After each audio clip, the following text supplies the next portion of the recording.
If you enjoy cozy winter stories and gentle bedtime adventures, remember to subscribe to Moonlit Whispers and let these soft stories guide you into sleep. Now, settle in, find a comfortable position, and allow this slow Christmas special, extra sweet bedtime story to calm your heart and ease your mind. If you took a train 20 minutes outside central London, just far enough for the city's rhythm to soften, you would eventually find a little pocket of winter called Wintermarket Lane. It wasn't a large place, just 2 cobblestone streets tucked between rows of old brick houses, with slanted rooftops that collected snow the way memories collect dust. But every December, without fail, Wintermarket Lane transformed. Not magically, not suddenly, not with fireworks or dramatic reveals. It transformed slowly, lovingly, in a way only a small village could, one pine wreath hung at a time, one golden lantern tied to a hook, one chalkboard sign promising hot chocolate. The air thickened with the comforting scent of roasted chestnuts, cinnamon pastries cooling on windowsills, and cold winter air that made every breath feel like a clean slate. It smelled like beginnings, like endings tied neatly with ribbon, like stories settling into their places for the season. At the heart of the lane, right where the stone steps dipped toward the river, stood a shop with a deep red door. Oliver & Co. Handcrafted Candy. Established 1987. Founded as Carlton's Diner, 1954. A candy shop now, a diner once and a story always. Oliver Tate, 32, soft-spoken, and forever in oversized jumpers with flour dust on the sleeves, owned the place. His hair was the color of roasted chestnuts, with a curl that never stayed tamed. His hands were always warm, always, no matter the weather, because they spent hours over a giant copper pot that had belonged to his father. Everyone in the village knew Oliver, not simply because he sold the best peppermint bark in all of London, not simply because his windows fogged up with that comforting candy shop glow every morning, but because Oliver had a way of listening to people like they mattered, like their words were stories worth saving. He had inherited that from his father, long before the shop was filled with jars of sugar poles and chocolate-dipped oranges. It had been Carlton's Diner, run by Oliver's father, Henry Tate, a broad-shouldered man with a laugh that filled rooms, and an apron that always smelled faintly of vanilla and coffee. The diner was famous for 3 things: thick hot chocolate with a cinnamon stick, waffles crisped on the edges and soft in the middle, and warmth the kind that people carried home with them. Oliver grew up on a stool behind the counter, listening to stories from regulars, Mrs. Appleton, who swore she once met the Queen at a bakery queue, Captain Lowe, who always sat in the same booth near the window, and the Moore twins, who left sticky fingerprints on everything, but always apologized after. That diner was a second home to everyone, a third home even to some. But time changes the world in small, quiet ways. As the village grew busier, and Henry's knees grew older, and Oliver's hands grew steadier, the diner slowly shifted. They began making more desserts, more candies, more chocolates for the holiday rush. One day, not planned or discussed, Henry looked at Oliver and said, "Maybe it's time we make the sweets the main thing." Oliver's heart swelled. Together, Oliver asked always. Henry grinned. And so, the candy shop was born out of the diner, like a second life. Some villagers swore they could still smell waffles some mornings. Others said that wasn't nostalgia. That was just Oliver burning toast again. Both could have been true.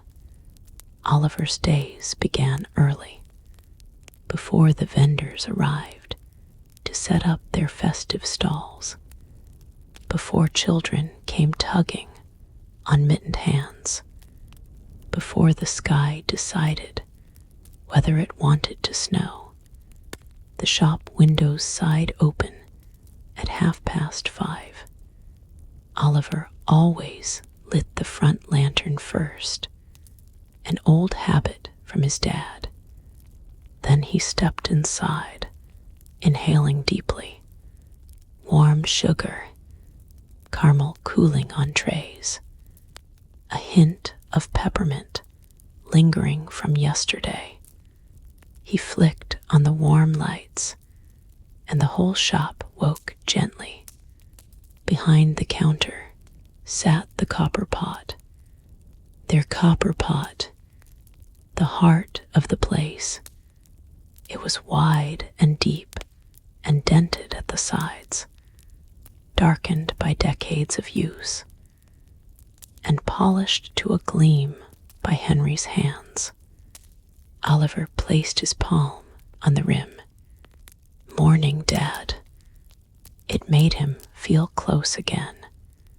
He tied his apron, rolled up his sleeves, and began mixing the first batch of the day. Sugar, water, syrup, and then stir, stir, and stir. The rhythm was its own winter lullaby. Steam rose, amber bubbles formed. The copper pot warmed steadily, filling the shop with a scent people described as Christmas in a breath. Then came peppermint oil, just a drop. Then came folding, then pulling. Oliver hooked the taffy onto the pulling machine, an old, hand-cranked thing that had been his grandfather's, and turned the wooden handle. The ropes of candy stretched and folded,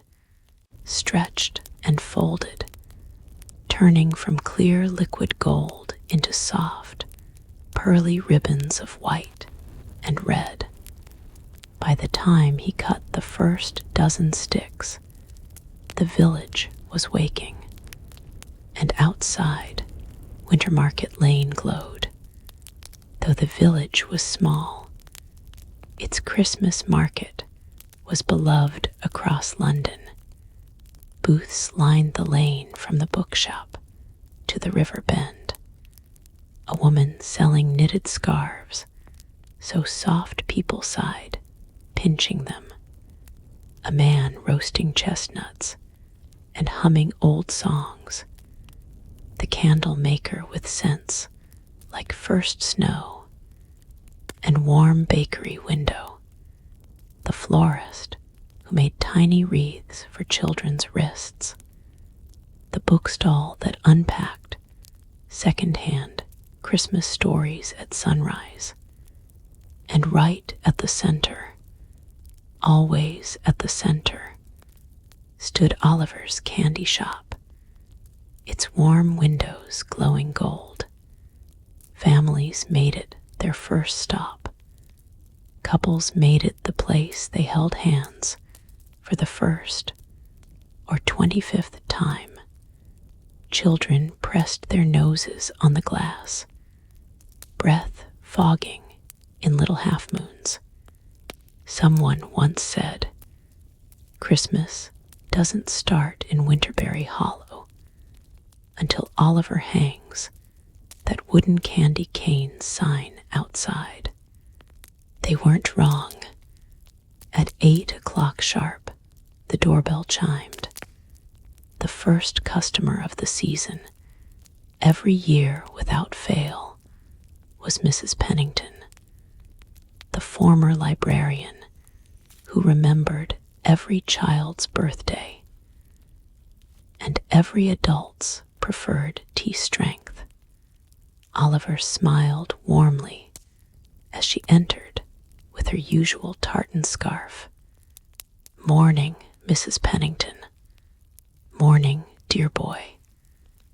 I could smell your peppermint from halfway up the lane." She bought 2 peppermint sticks, a bag of chocolate caramel twists, and 3 pieces of ginger fudge for later. She scrutinized the displays, tapping her chin. "You've rearranged.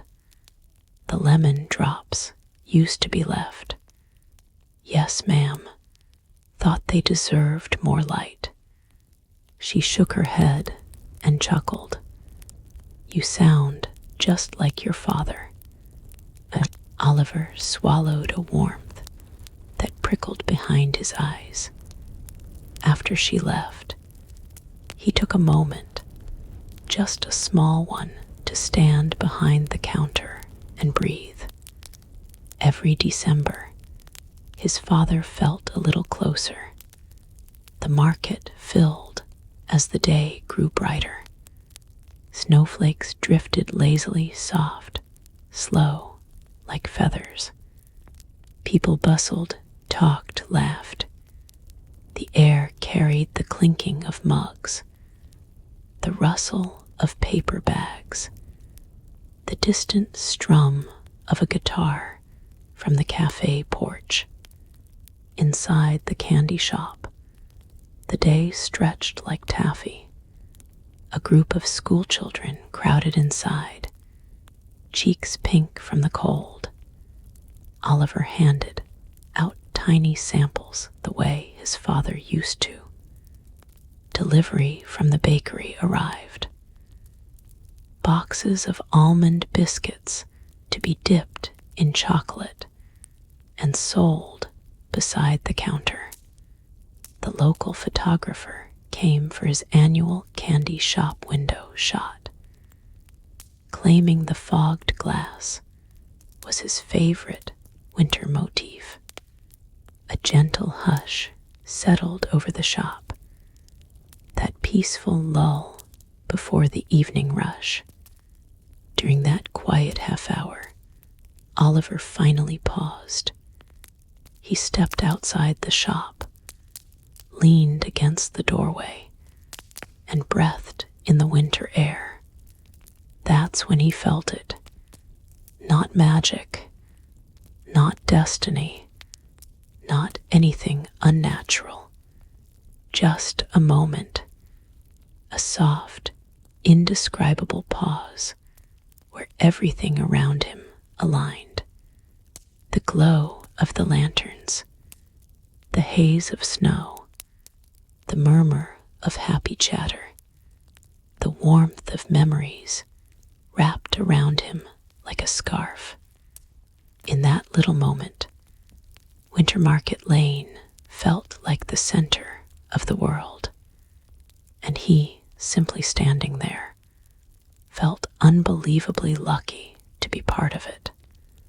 Late in the afternoon, just as the sky deepened into early evening blue, someone new stepped into the shop. A woman he'd never seen before. She was bundled in a navy coat, her hair tucked messily into a knitted hat. Snowflakes clung to her shoulders like tiny stars. She paused at the entrance, taking in the warm lights, the jars of striped candies, the copper pot bubbling in the back. A soft, surprised smile lifted her cheeks. "It smells like childhood in here," she murmured. Oliver laughed under his breath. "That's the goal." She walked in slowly, hands brushing the shelves, eyes filled with that quiet awe Oliver loved to see. "I just moved nearby," she said. "Everyone told me this market was special, but I didn't expect it to feel like stepping into a story." "Oh, it's not magic," Oliver said quickly. She looked at him, amused. "I didn't say it was," but her expression said it felt like magic anyway. She introduced herself, Alina, and bought a small box of peppermint bark. Before leaving, she paused near the door. "This place, it feels warm. You've created something really beautiful." Oliver blinked. "Thank you." When she left, the shop felt subtly changed. Not magically, not dramatically, just gently, like a new chapter had opened without fanfare. By 6, the market was glowing. Lanterns hung from stalls. Fairy lights twinkled along rooftops. Soft music drifted from the square. An old quartet rehearsing carols for the upcoming festival. Oliver's shop grew busier as people collected treats to take home for the night. He filled bags with honeycomb shards, cranberry toffees, cinnamon snowdrops, and almond brittle that his father had once perfected. Every person who stepped in left warmer, inside and out, and Oliver felt something he felt every December, a quiet, steady fullness in his chest. Not the dramatic kind, not the precocious kind, just the feeling that he was right where he belonged. Near 9, the last customers left.